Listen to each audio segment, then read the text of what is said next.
Pwede kay tanan sa mayson. Kay for me, there are two kinds of sin. Number one, transgression. Ang transgression, mo na siya gitawag obvious nga mga sala.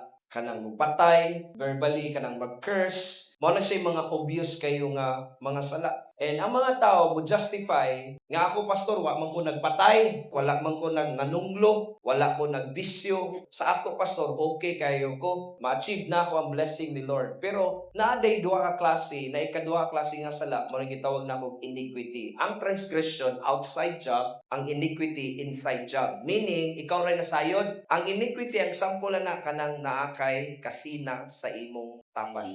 Di na makita, pero kay balo ang Ginoo nga naa kay bitterness, naa kay unforgiveness, naa kay pride, kay balo ang Ginoo na. So kung naataan na may bisag wala tay transgression, wala ta nakasalaan ni obvious kayo tong sala, bisag wala ta na, pero kay balo ang Ginoo nga naa tay iniquity, meaning inside job. O kana siya may maghatag sa atong kalaot sa atong kinabuhi, apektahan atong pamilya, apektahan atong negosyo, apektahan ang atong kaugalingon, even ang atong finances.